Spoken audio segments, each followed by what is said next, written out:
Looking to learn how to meal prep? Today I'm going to show you how to transform all of this to this.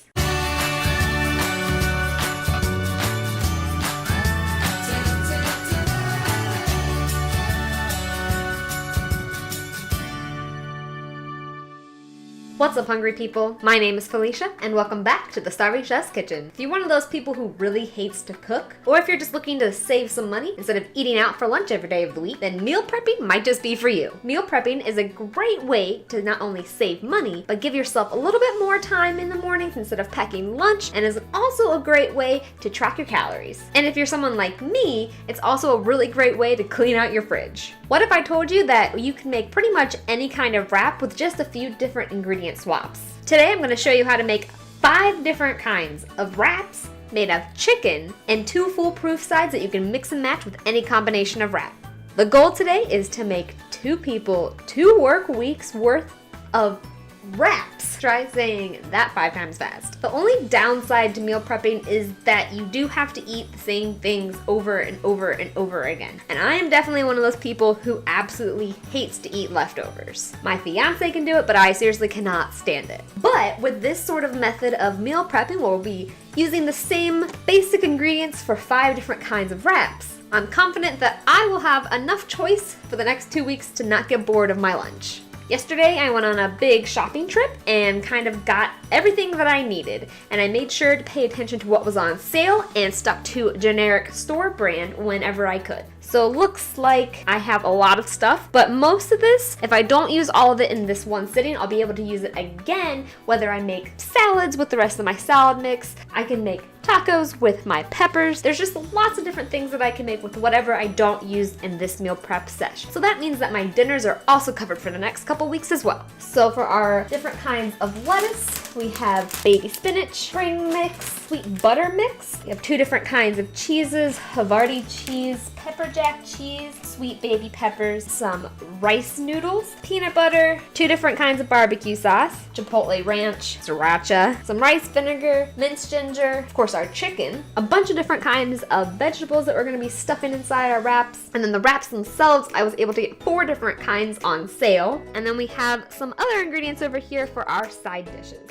These boxes we actually saved from ordering Chinese takeout, so these were essentially free. I do have a few bento boxes that I bought in the past, but for the most part, all of these boxes were pretty much free. Now, all of this together cost me about $200, and that's including some of the things that I already had that did not go onto the last receipt for what I bought specifically for meal prepping. So, after filming, I realized I had looked at the wrong receipt for the total cost of my ingredients.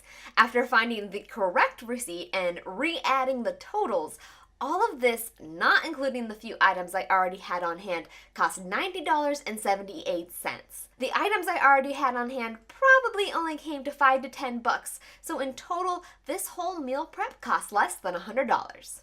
And of course I bought a few additional things for the sides, so it's not just the wraps, but it's the side dishes, and then again this is for 2 people, so $200 $90.78 for 2 people for 2 weeks of food. That's a pretty good deal when both of us are kind of used to spending about $50 a week anyway on going out to lunch. So yeah, with all of this, and I'm ready to go. I hope you're ready to go. Let's get forked up. First up, you gotta do some meal prepping for your meal prepping. So basically all meal prep starts with a basic protein. In our case, we're using chicken breasts. Now I started with 6 chicken breasts that I seasoned generously with salt and pepper, and then I popped them into the oven and cooked them at 350 degrees Fahrenheit for about 25 minutes until they were cooked all the way through. And now while they cool, I'm gonna go ahead and actually set the chicken aside for now and let it cool down completely and make sure that all of the liquid and all of the juices have gone out of the chicken so that it's still tender and juicy on the inside, but there isn't any more leakage to the chicken. So go ahead and set it aside and let it come down to room temperature until you're ready for the next step with the chicken. While the chicken cools, we can go ahead and get started on the sides. The first side is going to be a really simple orzo salad. Earlier today, I boiled my orzo for about 10 minutes until it was nice and tender, and now I've let it cool to room temperature and sort of fluffed it up a little bit just prior to filming because it all kind of sticks together like normal pasta does once it's been left to cool at room temp. So go ahead and throw your orzo into a bowl. and then add your favorite vinaigrette. Mine just happens to be this Garlic Expressions vinaigrette. It's super garlicky, it has a really nice zing to it, and it just goes really well with pretty much anything. But I've been eating it on pasta salad since I was a kid, and so it has a little bit of nostalgia for me as well. So go ahead and pour on about a half a cup of it. It will absorb into the orzo as the orzo sets and cools down further. So just give it a nice quick stir. And as you can see, now that it has a little bit of oil and liquid on it, it stirs and breaks up much nicer than it did when it initially came out of the bowl. And so then for pasta salad, we're gonna add just a couple of vegetables, just make it really simple. You feel free to add whatever vegetables you like in your pasta salad or any other additions that you enjoy in your pasta salad. This one has more of a Mediterranean feel, so I'm gonna add a little bit of feta cheese, red onion for some zing and bad breath, some carrots for some crunch, whole red tomatoes. I actually hate tomatoes, but my fiance really likes them, so I put them in there for him. Don't tell him I'm not adding cucumber because he doesn't like cucumber. And then finally, just add in some parsley for a pop of color. Give it a quick stir. And then you can just pop the orzo back into the fridge to let it cool completely before packing it into the bento boxes and our last step. So when we were done cooking our chicken, I actually left the oven on and preheated it to 450 degrees for our next side dish, roasted broccoli. Broccoli is a really good choice for a side dish because it holds up pretty well after it's been chilled and still tastes good after several days. And it can actually be enjoyed reheated or eaten chilled. No matter how you eat it, it's just as tasty. So earlier today, I chopped up about 2 to 3 pounds of broccoli, and now we're just going to take it and spread it here in a single layer on this sheet pan. I'm gonna make sure that all the florets are spread out evenly, that they're sort of facing in the same direction, not too many flipped over, and you wanna make sure that the stems at the very least are pointed towards the pan, and that way they will crisp up a little bit and cook all the way through before they start to burn. And then we're just going to take a quick drizzle of olive oil, a quick crack of salt and pepper, then a little bit of onion powder. You don't have to use a lot of this, and you don't even have to use onion powder. Honestly, I think broccoli is pretty good when it's just seasoned with salt and pepper, but I like to add a little bit of extra flavor to my broccoli, so I like to add a little bit of onion powder. You can also add red pepper flakes, garlic powder, whatever floats your boat, whatever tastes good to you. Personally, I like my broccoli with a little bit of the sweeter onion notes. And then finally, just drizzle on a little bit of balsamic vinegar. And then we're gonna take our tongs and just give it a quick fluff to make sure that the broccoli is sort of coated evenly in both the olive oil and the balsamic vinegar. Now we're just gonna go ahead and pop this into our oven for about 20 minutes. We're gonna make sure we check on it every 5 to 10 minutes to make sure that it's not burning. But after about 20 minutes, it should be beautifully tender and just starting to crisp on top. There are 2 easy ways that you can prep your chicken, sliced or shredded. I'm gonna shred half of mine, and it's actually crazy easy to do if you have a hand mixer. All I'm gonna do is take 3 of my chicken breasts, and then with my hand mixer, I'm gonna start on a low speed, and then I'm gonna slowly turn it up, and it's going to shred the chicken.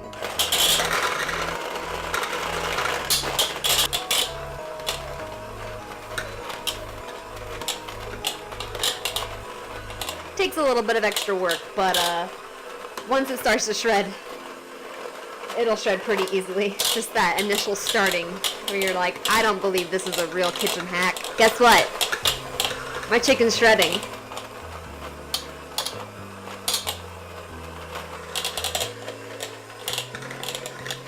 So as you can see here, the chicken shredding hack really does work. My chicken is nice and shredded. I think that this works just as well as the fork method, to be honest. And when you're done, just go through and just pick out any of the bigger chunks that your mixer may have missed. But for the most part, I think that this is a much more efficient use of time when it comes to shredding chicken instead of doing it by hand. And I think that ultimately it gets you with a finer shred, which is really what I like. So this is personally one of my favorite hacks, is to use your hand mixer to shred your chicken. So we'll go ahead and set our shredded chicken aside for now.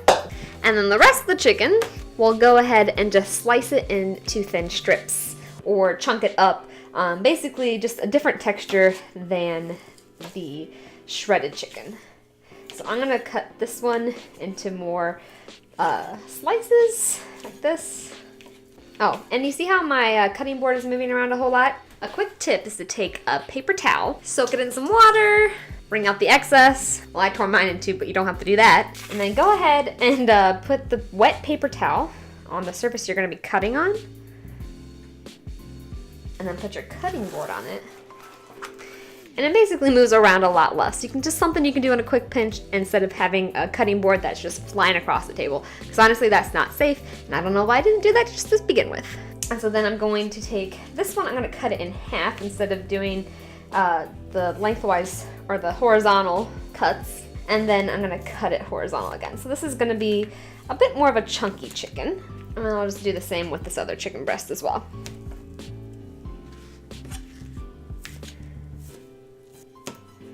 So basically what this will equate to, it will fill up about 4 to 5 wraps, and that will be in our next stage. So I'm just gonna go ahead and set this chicken off to the side until we're ready for it. Oh, quick check on the broccoli.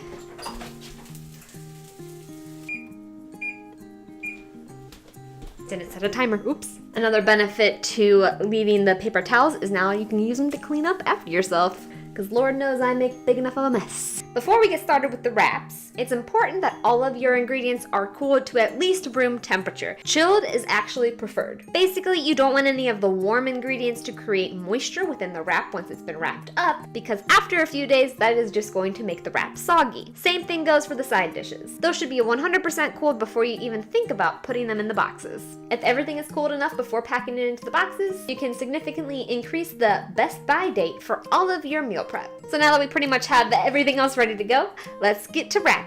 First up, buffalo chicken. For this wrap, we're going to be using our shredded chicken, romaine lettuce, or a sweet butter lettuce if romaine is on recall like it's been for the entirety of 2018, Frank's Red Hot sauce, chopped celery, chopped red onion, and a little bit of blue cheese. And then I'm also using a rosemary olive oil wrap for my base. So first, we're going to take the amount of chicken that we want to use for our 2 wraps that will be buffalo chicken. So I'm probably going to take about half, a little bit more than half, a little bit less than half, give or take. And then we're going to take our Frank's Red Hot and pour probably about a 1/4 cup in. You don't want to add too much because you don't want to add too much liquid to the chicken.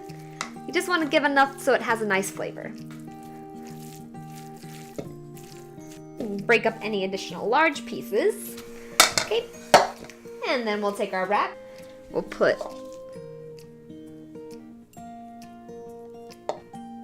Can I help you? Put about half of the half that we took onto the middle. Put it in an even spot. Take a little bit of our lettuce next to it. Add a couple pieces of celery. Put too many on there. Just a little bit of red onion. And then as much blue cheese as you're willing to put on. Not the biggest fan of blue cheese, but my fiance really loves it, so I'm gonna put a little bit extra on his, a little bit less on mine. Oh, broccoli's done. Ah, where's my...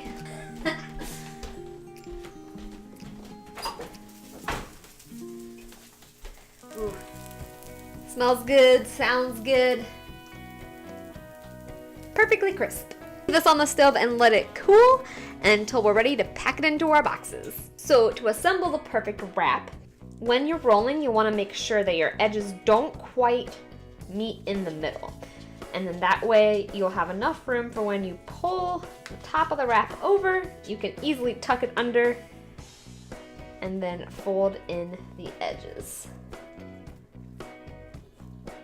If you're having any issues with your wraps tearing when you're trying to roll them, one thing I recommend is popping them into the microwave for about 30 seconds just to warm them up and get them pliable. Thanks for visiting, Mr. Click-Clack across the floor. Dogs. So once you've got it nice and rolled up tightly, fold the edge under, and now you have the perfect wrap. So then the next step would be to take some plastic wrap. The plastic wrap will help the tortilla wrap hold its shape. So just roll it up tight. And basically you're ready to put this into the fridge. Full disclosure, After only wrapping the wraps in plastic, after about 3 days, the wraps were getting kinda soggy. I ended up rewrapping them with my leftover tortillas and then wrapped them in paper towels instead of plastic wrap. This made a drastic improvement and greatly increased the quality of the wraps for significantly longer. On day 6, the wraps still felt dry and fresh. So we'll just go ahead and repeat that with our second buffalo wrap.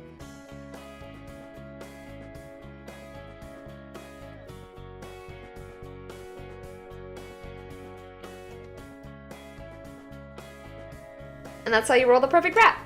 Next up, shredded barbecue chicken. 2 ways. For whatever reason, the Heinz barbecue sauce was on sale this week, so I actually ended up getting 2 different flavors. This Carolina mustard style barbecue sauce, and then this Texas bold and spicy. So we'll have variation within our variation for our meal prep. For this wrap, we'll be using our shredded chicken, a spring mix of lettuce that has cabbage and radicchio, Havarti cheese, red onions, and then a jalapeno cheddar wrap. And then I also have some raw jalapenos just in case I decide to get extra bold. But the first thing we need to do is mix up our barbecue sauces. So what I'm gonna do is I'm gonna take, again, about half of this chicken that we have left. Basically, I'm gonna put a little bit of each flavor into each bowl of chicken. So we're gonna take some of this bold and spicy, and put about 2 tablespoons in there, and then about 2 tablespoons of the Carolina barbecue sauce. And then we'll just go ahead and stir it all together. Again, you don't want it to be super thick with moisture. You just want to put enough of the sauce on there to give it a good flavor. It's also about the calories too. By putting just enough to get the taste, you're not putting on so much that you're risking getting the extra sugars and stuff that comes with using stuff like generic store-bought barbecue sauce. Not that there's anything wrong with generic store-bought barbecue sauce, it is definitely delicious. But calorie-wise, for 2 tablespoons, this has 40 calories, and then this one has 50. So if you're being calorie conscious, I used a single serving of the sauce that is now going to be split between 2 different kinds of wraps, essentially 2 different servings, so we're cutting that calorie amount basically in half. Once your chicken is nice and stirred up, we're going to take our jalapeno cheddar wrap and put about half on this. A little bit of our lettuce mix. A little bit of our cheese too. And Havarti cheese is sort of a cross between, I don't want to say like mozzarella and Swiss, a little bit of cheddar. It has sort of a cheddary flavor, but it's really soft and pliable like mozzarella. But it's not quite as wet as mozzarella. I would say it leans more towards a Swiss in the moisture content. That's a lot to say about generic cheese as well, but it goes especially good with sweeter flavors like barbecue sauce. And then we'll just throw on some of our onion. Not too much. And then we'll throw on a couple jalapenos, just for a surprise. And then again, to achieve the perfect wrap, fold over the edges, flip over the back, and then roll it down. Perfect. In addition to keeping your wraps fresh, after a few hours of being held in the plastic wrap, this edge will sort of fuse with the side, and that will help it not come apart as easily.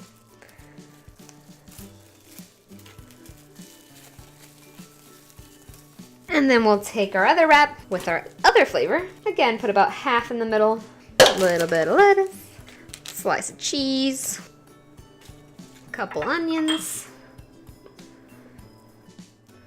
and a couple jalapenos. I am being super brave because I just free-handled jalapenos, and I will definitely touch my eyes later tonight. So wrap her up.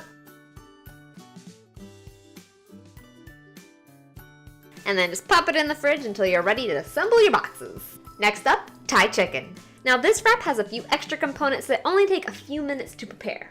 Now you can't always buy the commercial versions of these components at the store, but personally I like to make them to my specific taste instead of risking a flavor that I know I'm not gonna like. So I'm pretty picky about my peanut sauces, so I'm just gonna show you how to whip one up real quick here. So first, we're gonna take our peanut butter. Definitely best to use the creamy kind. Ooh, fresh peanut butter, my favorite. And we're gonna go ahead and take about about 2 tablespoons of peanut butter, a dash of soy sauce, about a tablespoon of rice vinegar, a little bit of minced ginger, about a teaspoon or so of sriracha, or however much heat you're willing to take on, a touch of garlic powder, and then some lime juice. And then just stir it all together. It'll take a second to sort of come together, but I promise, just keep stirring it, and eventually you should have a relatively smooth peanut sauce ready to go. So I'm just gonna go ahead and set that aside. Now, before I started filming, I did deep fry my rice noodles.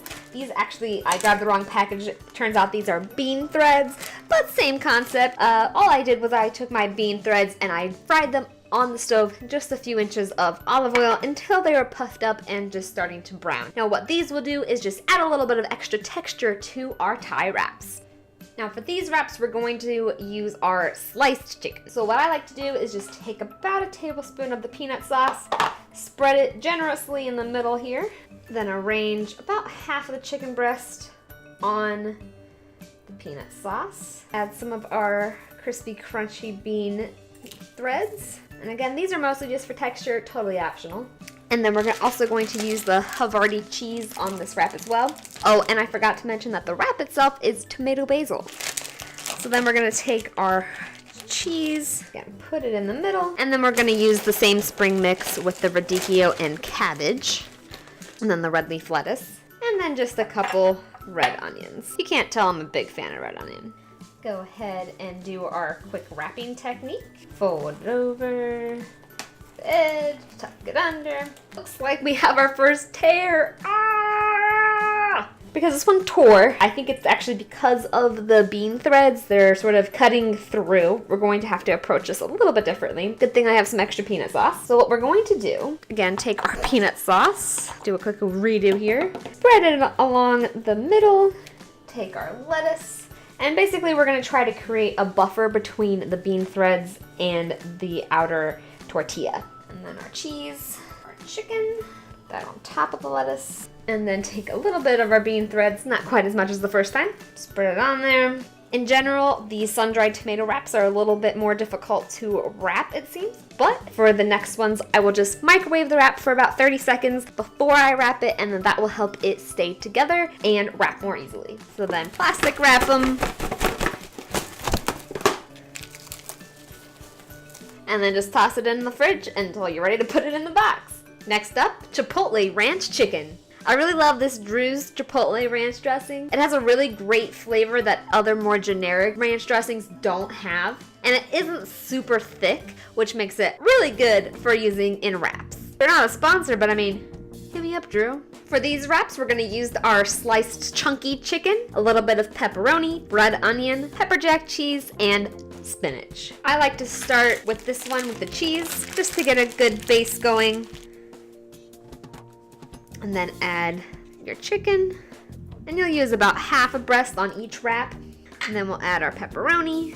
I don't know why, but pepperoni is just really good with this Chipotle dressing. A little bit of our chopped red onion, some of our spinach, and then just a little bit of the ranch dressing. And then fold her up. And then, you know the line, wrap it up, put it in the fridge. That's the line, in case I haven't said that before. I'm also running very low on my plastic wrap, so I hope it lasts through the rest of this video. And finally, for our last wrap, hummus chicken. This is basically just some hummus that I had left over from a holiday party. I didn't have any more vegetables to go in it, so I figured I could use the last little bit of it on my wraps. So for this wrap, we're just gonna take a little bit of our hummus, and like the Thai wrap, just spread it in the middle. Then add about half of a chicken breast, some feta cheese, a few sweet peppers. Love that these just add a little burst of color. Some red onion, a tiny bit of spinach, and then also a tiny handful of the spring mix. Adding the 2 different kinds of lettuces just gives a nice different range of textures and colors and flavors, and it's just, this wrap is just throwing it all together at the end, and I'm trying to use up the rest of my ingredients, so mix and match your ingredients, mix and match your lettuces, whatever makes your taste buds happy, just do it. So go ahead and fold the sides. Ooh, this is gonna be a full one. Flip it over. Will it wrap? tuck in my corners.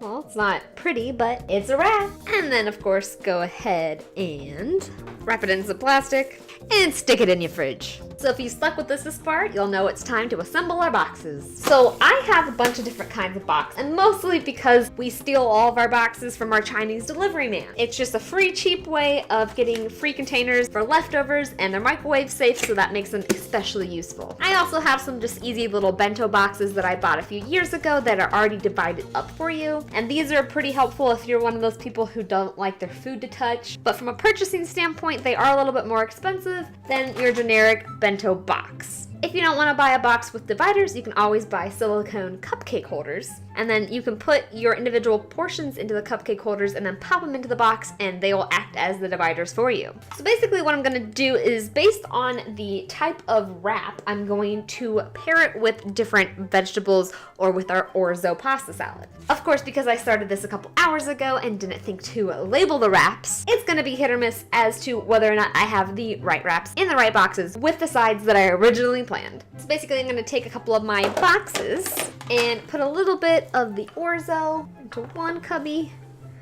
and then toss some broccoli into the other side. Then grab a wrap, pop it in the box. If you have some extra room, fill it in with some extra fruits or vegetables that you have handy. So I have these halo tops, and then some grapes.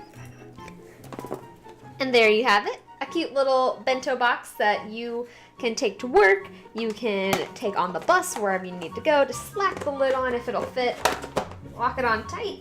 And then because the wrap is wrapped in an extra layer of protection, if the box seals properly, you can actually keep your bento boxes in your fridge for up to 2 weeks. And again, because I like to have a little bit of variety to my bento boxes, don't want to put the same combination of sides into each one. Now, that one was kind of an exception because I put a little bit of everything in it. But if I'm going to put, let's say, one of my buffalo chicken wraps, then I'm also going to put some celery and carrots in there instead, with a little bit of extra orzo because it is going to be spicy. And then I'll add some grapes just to help stave off that spiciness and add a little bit of sweetness at the end.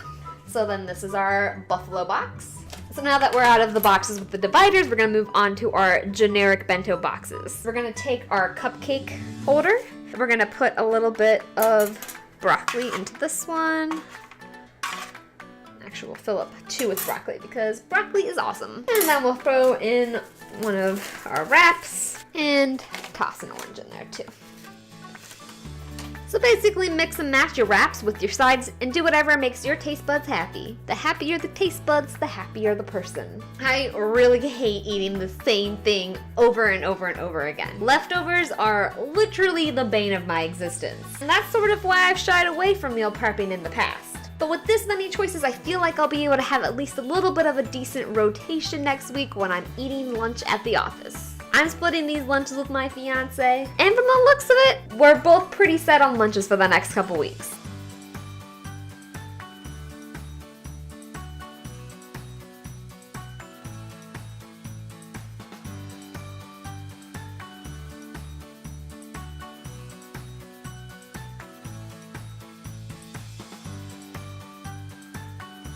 Pop on over to thestarvingchefblog.com to see this recipe and many others with step-by-step instructions. 2019 actually marks my 4th year of blogging, and I'm really hoping to get in front of the camera more this year, so I'd really love some feedback on what you guys thought about this video and if there's anything that you would like me to make a video on. I'm really gonna get into the know your food, know your meal prep stuff, so send me your suggestions down in the comments below. If you want to help support my channel, check out the Teespring link down in the description. If you're from Ohio or specifically from Cleveland, there are some pretty cool Cleveland-centric foodie designs specifically for you. So check out the Teespring link in the description to check out my store. Don't forget to saute up that like button if this video made you hungry, and subscribe and ring that dinner bell to be notified of the new recipes and foodie adventures that I post every week. I hope you all enjoyed, and I'll talk to you soon.